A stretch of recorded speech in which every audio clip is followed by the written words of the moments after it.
Salut tout le monde, on se retrouve aujourd'hui pour faire un nouveau cours, c'est sur le système rénal. Donc c'est parti, on va parler tout d'abord de la situation anatomique du rein, les fonctions du rein, le parenchyme rénal, la vessie, les voies de conduction, la fonction endocrine du rein. Alors tout d'abord on va faire une comparaison entre le système urinaire et féminin par rapport au système urinaire masculin. Et donc ici, on voit tout simplement la présence donc des reins, des deux reins, l'urétère, donc ce sont les voies de conduction, la vessie, qui va jouer le rôle de réservoir, l'urètre, qui est donc un conduit de la vessie. Et en plus, chez le système urinaire masculin, eh bien, on a la prostate, qui est donc un organe externe. Donc, le système urinaire, il y a deux reins, fonction de filtration, sécrétion et réabsorption. La vessie, c'est la fonction de réservoir. Les urétères et l'urètre, donc il faut faire la différence entre ces deux mots, donc à ne pas confondre. Fonction de conduction. Donc, il existe deux principales fonctions du rein. C'est la fonction exocrine du rein et la fonction endocrine du rein. Concernant la fonction exocrine du rein, eh bien c'est le maintien du volume et de la composition ionique des liquides de l'organisme. C'est l'homéostasie. Excrétion des déchets métaboliques terminaux, urée, créatinine, acide urique, oxalate. Détoxification et élimination des toxines, médicaments et de leurs métabolites. Concernant la fonction endocrine du rein, c'est la régulation de la pression artérielle. On parle donc d'un système rénine-angiotensine, contrôle de l'érythropoïétine, de l'érythropoïèse via la production de l'érythropoïétine, contrôle du métabolisme phosphocalcique à partir de la molécule calcitriol, et donc c'est à partir de la vitamine D. Donc on va commencer maintenant à parler de la fonction exocrine du rein. Donc, le parenchyme rénal, eh bien, deux zones histologiques. Nous avons le cortex qui est ici et la médullaire qui est en couleur un peu plus brune. Donc, concernant la médullaire, eh bien, il existe une pyramide de Malpighi, donc 8 à 18 pyramides de par rein. Donc, c'est ici la pyramide, donc de couleur brune foncée. La papille, donc qui va sortir de la pyramide. Petit calice. Et les petits calices vont s'assembler en donnant le grand calice. Et ce grand calice va donner ensuite le bassinet. Et à partir de là, nous avons l'urétère.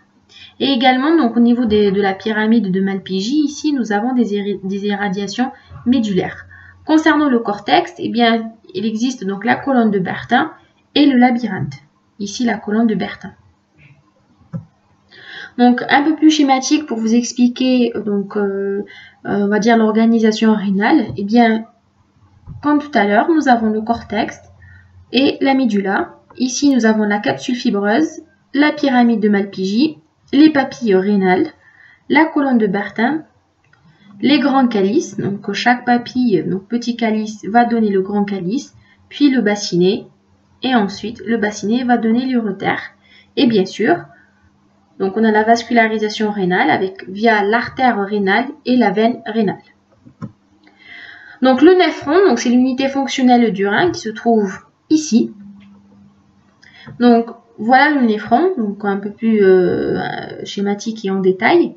Donc ici nous avons l'artère rénale, cette artère rénale qui va donner l'artère afférente, celle-ci qui va donc donner, qui va s'assembler en petits capillaires. Pour assurer la filtration glomérulaire, c'est ici qu'on a la filtration donc du sang, ici. Et puis, ces capillaires vont donner l'artère efférente, et cette artère efférente va donner ensuite les artères péritubulaires qui vont aller donc faire l'échange au niveau des autres tubules. Donc, on verra tout à l'heure ce que c'est. Donc, comment ça se passe ? Eh bien, c'est ici le néphron, donc l'unité fonctionnelle du rein. Donc, chaque néphron comporte une capsule qui se prolonge par un petit tube, qui est le tube rénal qui se déverse dans le tube rénal collecteur. Donc, ici, c'est la capsule de Bowman. Donc, rappelez-vous, nous avons l'artère afférente qui va s'assembler donc on a un peloton, donc qui est des capillaires. Puis, on a l'artère efférente et donc on a l'artère péritubulaire. Donc voilà, nous avons le tube contourné proximal, l'anse de Henle, le tube contourné distal, et puis on a le tube collecteur, tout simplement pour collecter l'urine finale. Donc la physiologie rénale, eh bien, le fonctionnement de chaque néphron peut être divisé en 3 grandes étapes, qui est très importante, ces étapes à connaître. Donc la filtration glomérulaire, c'est le passage des substances du sang du glomérule au tubule. La réabsorption tubulaire, c'est le retour des substances essentielles du tubule au capillaire péritubulaire. La sécrétion tubulaire, qui est ici, c'est le passage de certaines substances en excès du sang vers le tubule et le tube collecteur. Donc ici, nous avons l'artère afférente, nous avons la filtration, l'artère efférente, et puis donc, nous avons le filtrat. En fonction de la composition de filtrat, on va voir une réabsorption de certaines molécules et aussi donc une sécrétion. Donc une fois ici, on va se retrouver avec une composition finale de l'urine qui va donner donc l'urine finale. Donc ici, rappelez-vous, ici on va se retrouver donc au niveau de l'urétère. Donc l'apport sanguin au néphron. Eh bien, chaque rein est alimenté en sang par une artère rénale qui se ramifie, qui est donc l'artériole afférente. L'artériole afférente se divise en nombreux capillaires très fins qui forment un peloton, qui est ici, donc le glomérule, qui occupe l'intérieur de la capsule de Bowman et où a lieu la filtration. Ces capillaires vont fusionner ensuite pour former une artériole efférente, qui est ici, par laquelle le sang quitte le glomérule. Capsule plus glomérule vont donner la capsule rénale. L'artériole efférente se divise ensuite en capillaires péritubulaires, ici, nourricier pour le tissu rénal et siège d'échange entre le sang et l'urine tubulaire. Ils se réunissent ensuite pour former des vénules et donc des veines qui ramènent, donc ici nous avons des vénules, ici, puis donc la veine, donc des veines qui ramènent le sang à la circulation générale par la veine rénale qui se jette ensuite dans la veine cave inférieure. La filtration glomérulaire, eh bien, c'est le passage du liquide du sang au tubule rénal. Le liquide se déplace du sang vers le tubule. Pourquoi?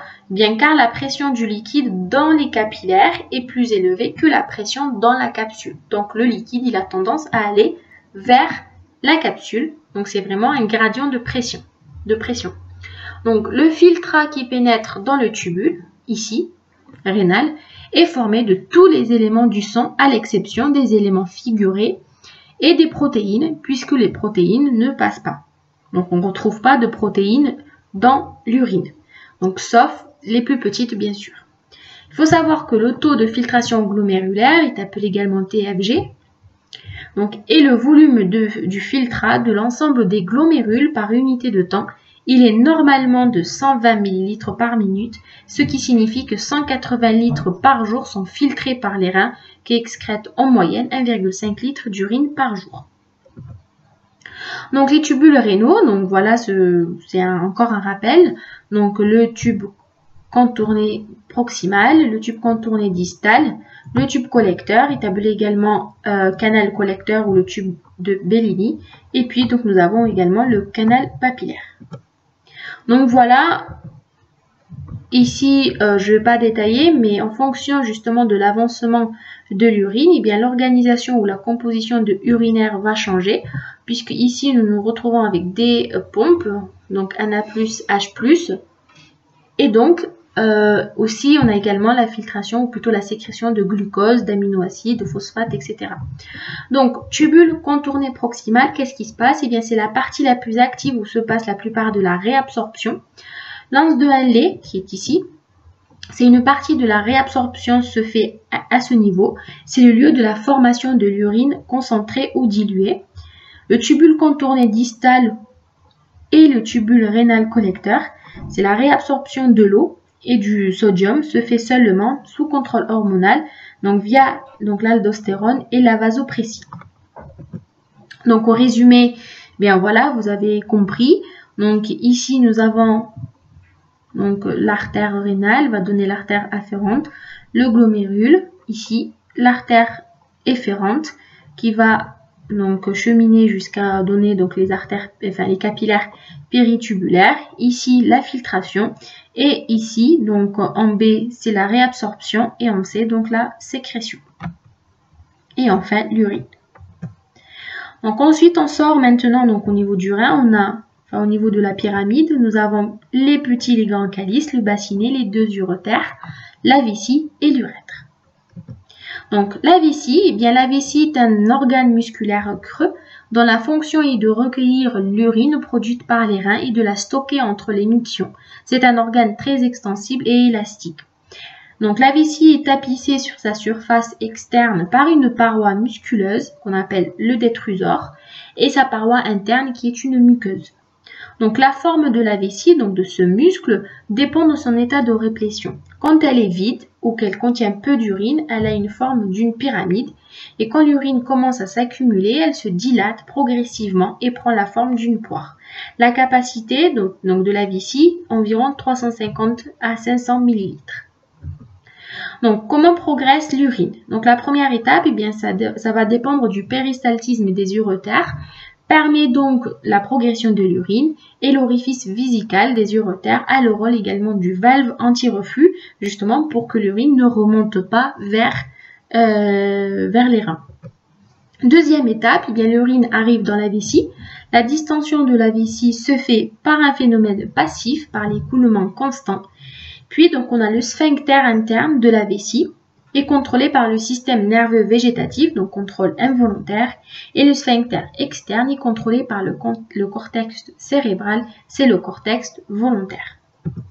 Troisième étape, eh bien, le remplissage de la vessie provoque sa distension.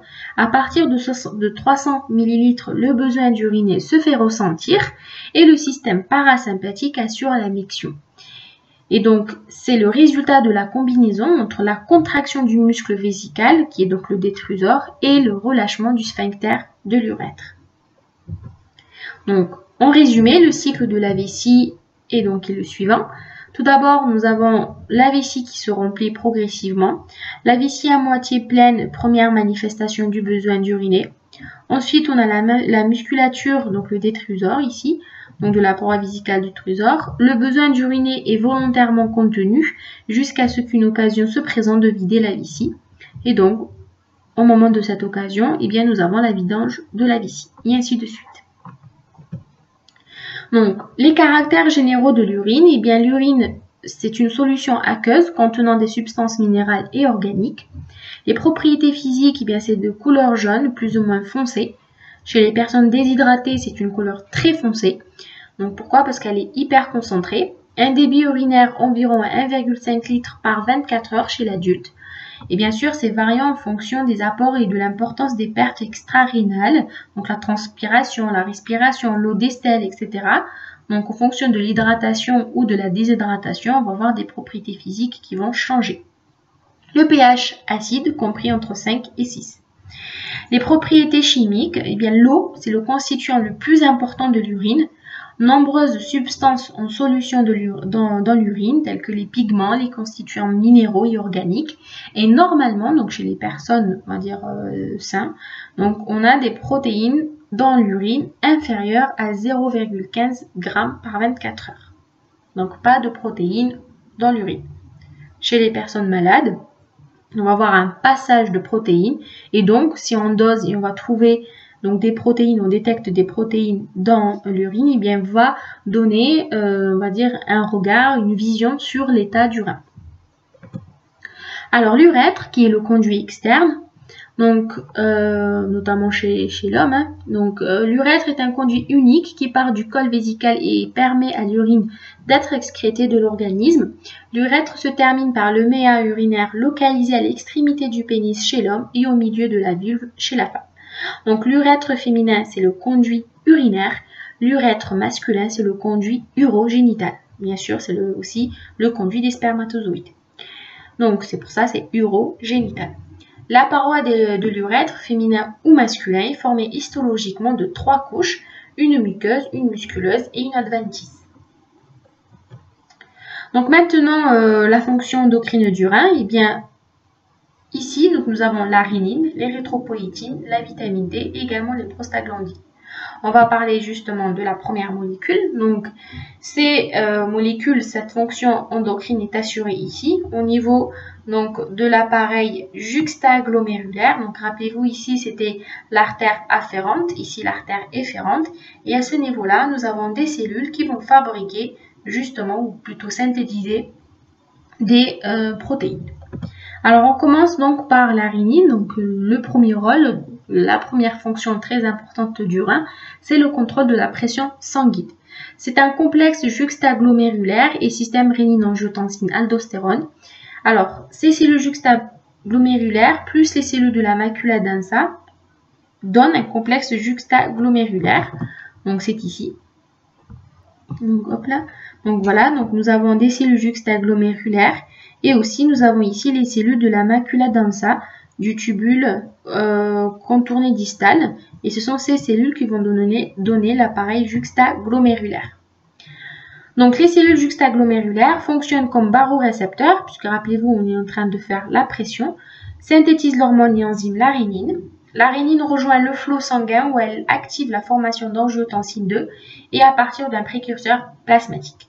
L'angiotensine 2 va induire la constriction artériolaire qui va augmenter donc ainsi la pression sanguine et stimule en plus la sécrétion d'aldostérone par la surrénale. On va voir tout à l'heure. Alors l'arénine proprement dite, c'est une enzyme produite par les cellules de l'appareil juxtaglomérulaire située dans la zone corticale du rein. Elle a une action sur la pression artérielle. On parlera du système rénine-angiotensine. C'est un système hormonal qui maintient l'équilibre entre les ions sodium et l'eau. Donc, c'est l'homéostasie hydrosodée. Donc, ici, lorsque nous avons une pression basse, eh bien, l'arénine va être synthétisée au niveau de l'appareil juxtaglomérulaire. Ici, on a le foie qui va donner un précurseur, l'angiotensinogène. Cette arénine, qui est une enzyme, va donner l'angiotensine 1.